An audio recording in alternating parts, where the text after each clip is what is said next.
neutral atoms, the basic idea is that we hold individual atoms in optical tweezers. Everything is through a window in the vacuum chamber, so we can send in lasers, and then we read out using a camera. So we can cause the qubits to essentially glow. Lights up, it's a 1. If it's dark, it's a 0. It's very simple to read out the qubits. And so that allows us to move very quickly to scale to many atoms inside this vacuum chamber. So even at 1 million qubits, it's the size of a grain of sand inside a vacuum chamber that's the size of a grapefruit.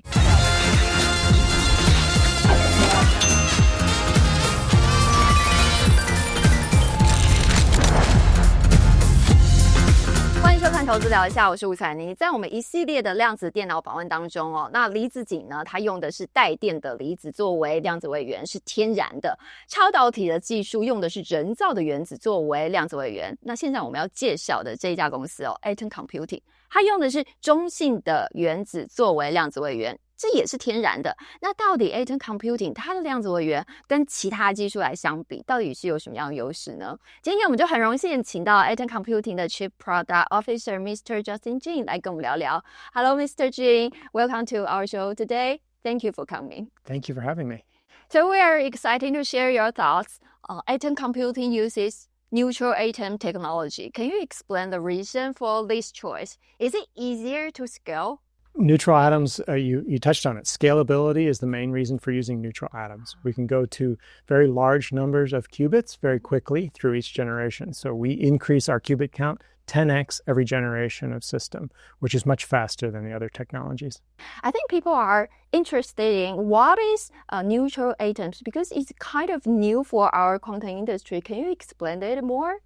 Yeah, neutral atoms, the basic idea is that we hold individual atoms in optical tweezers, which is very finely focused laser beams that act like a tractor beam holding an atom in a vacuum chamber. And that atom, we then use other lasers to control the quantum information. And so we use the nuclear spin of the atom as the qubit, spin up or spin down, and that becomes what is the heart of the quantum system. The advantage of it is you don't have to have any chip in there, that you're controlling everything optically, so there's not wires going in to control the qubits.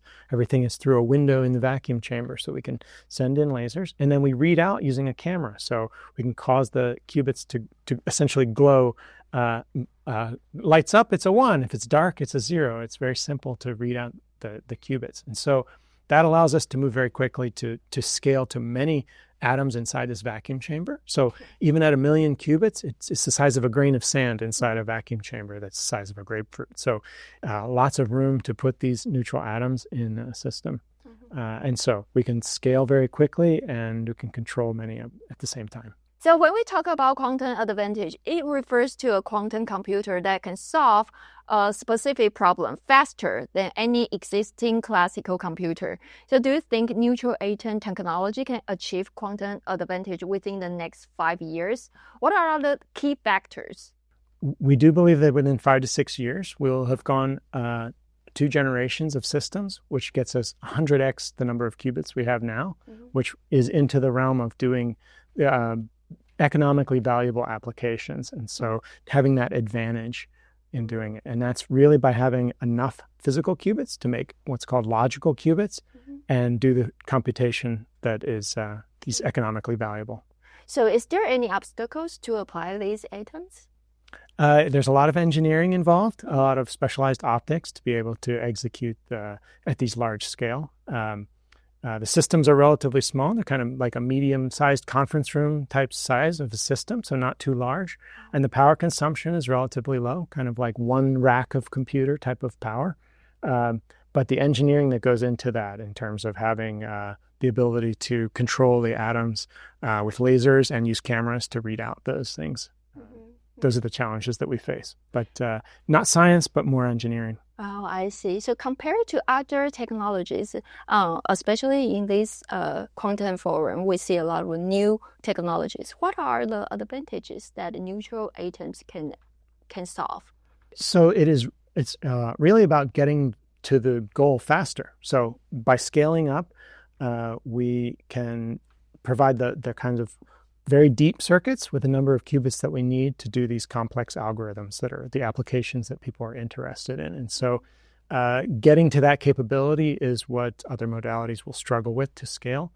In addition, we provide certain kinds of capabilities that you need to be able to make these high-quality logical qubits. So we have very long coherence times. We have high enough fidelities. We have connectivity that's all-to-all connectivity. So they're technical points, and it's in the details. But those are the things that, as a researcher, you would want that tool set, that full tool set, to be able to go and build the type of system that you want and to use it for algorithms.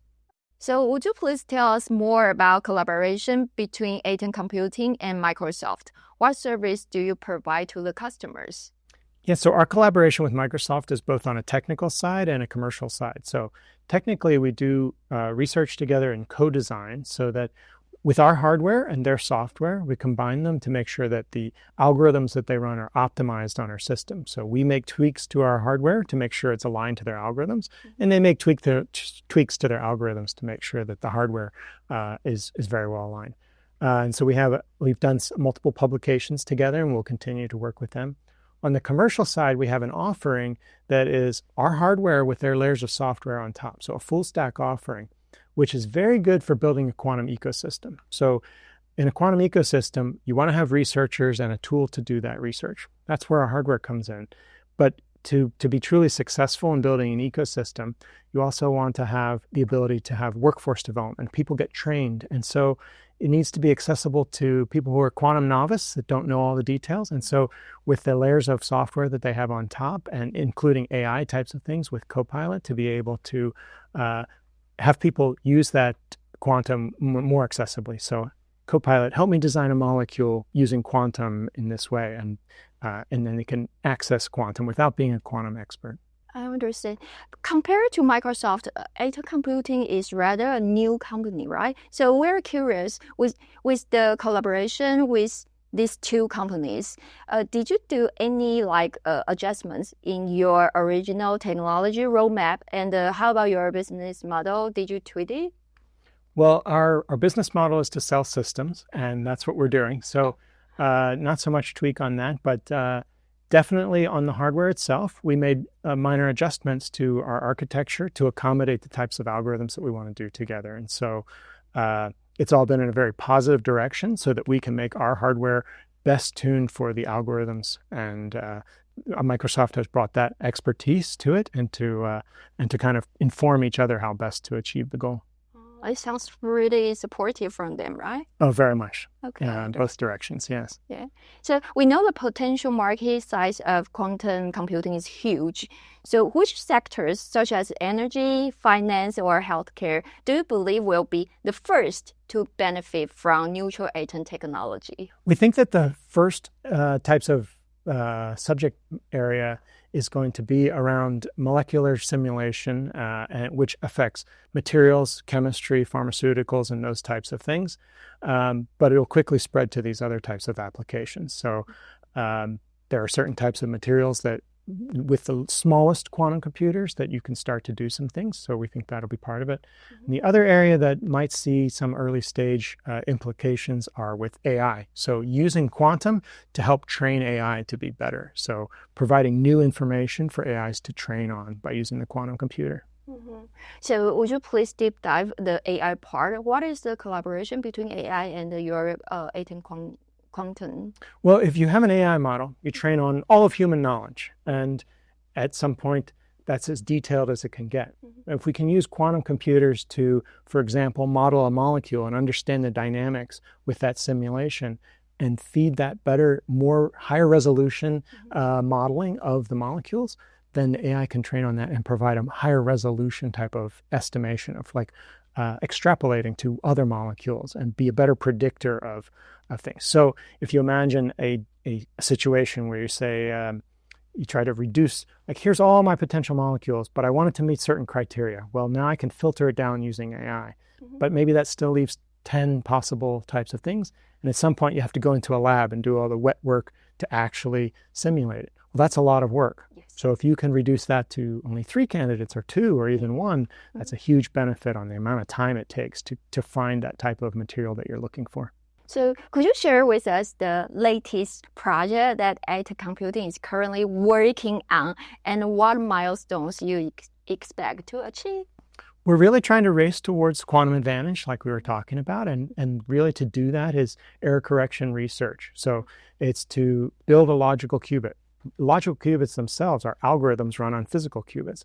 And so what that looks like and how you do that is the thing that we're very focused on right now with partners, and that's what our hardware gives particular capabilities to do. So that's the hottest topic. It's a little bit internal focused in terms of getting hardware that can do it, but it's all about racing towards this goal of having economic advantage. Now Taiwan is investing in the quantum industry, and any potential collaboration with Taiwanese partnership, like institution collaboration or research that you are exploring, can you share with us your thoughts? We would very much welcome a collaboration in Taiwan, particularly to be able to help build the ecosystem and then be a part of that ecosystem.